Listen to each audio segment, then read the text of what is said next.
Assalamualaikum warahmatullahi wabarakatuh. Perkenalkan, nama saya Nabila Zakia dengan NIM 058 kelas 2B. Saya akan menjelaskan materi tentang klasifikasi media pembelajaran dan prinsip pemilihan media pembelajaran.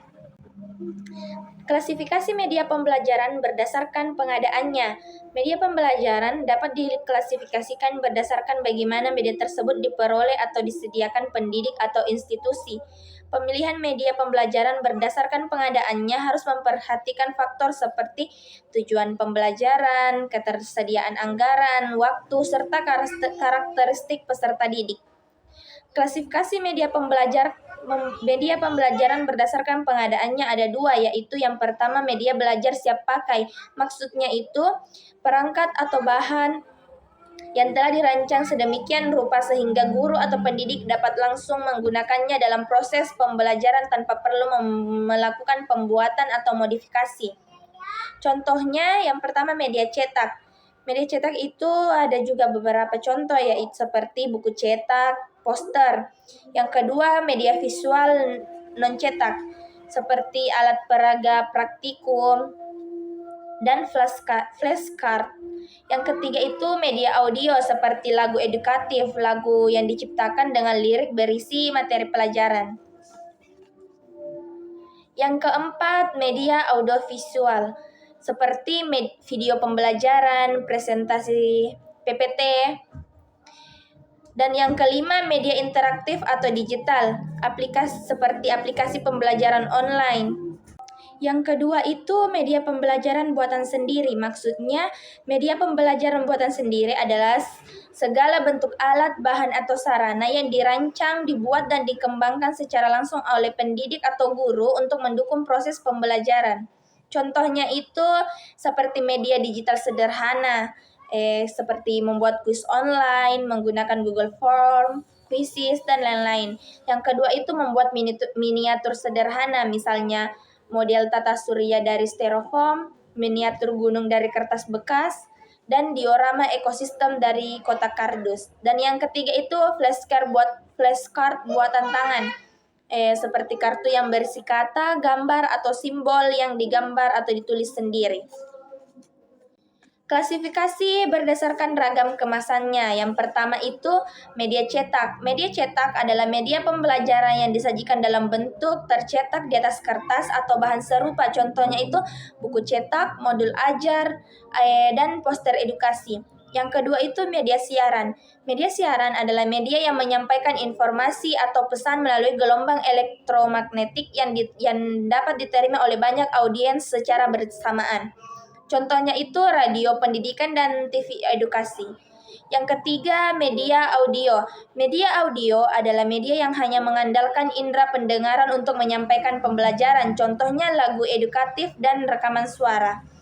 Yang keempat, media visual. Media visual adalah media yang hanya mengandalkan indera penglihatan untuk menyampaikan pembelajaran. Contohnya itu seperti peta dan flashcard.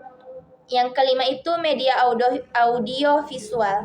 Media audio visual adalah media yang dapat dilihat dan didengar seperti video pembelajaran, film edukasi, dan simulasi interaktif. Pembahasan selanjutnya yaitu prinsip dan kriteria pemilihan media pembelajaran.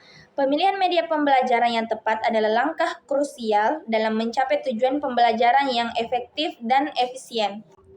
Dalam pemilihan, kita harus memperhatikan beberapa faktor. Yang pertama itu dana atau material.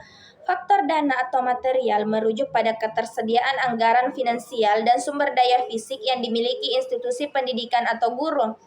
Ini adalah salah satu faktor yang paling signifikan. Dan yang kedua itu materi pembelajaran.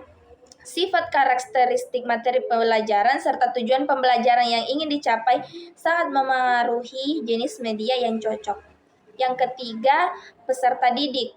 Pemahaman tentang karakteristik peserta didik adalah faktor kunci dalam memilih media yang menarik bagi mereka. Seperti anak SD, biasanya kan mereka lebih suka media yang berwarna dan sederhana. Yang keempat, jenis-jenis media. Jenis-jenis media terbagi dalam 3, yaitu media visual, media audio, dan media audiovisual.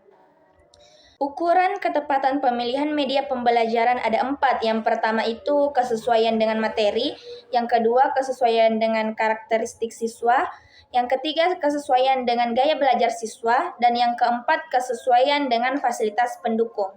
Adapun ciri-ciri media pembelajaran menurut ahli, yang pertama itu menurut Omar Hanalik, media pembelajaran adalah alat peraga konkret yang utamanya dapat dilihat atau didengar, berfungsi sebagai alat komunikasi untuk membantu guru dalam proses pengajaran.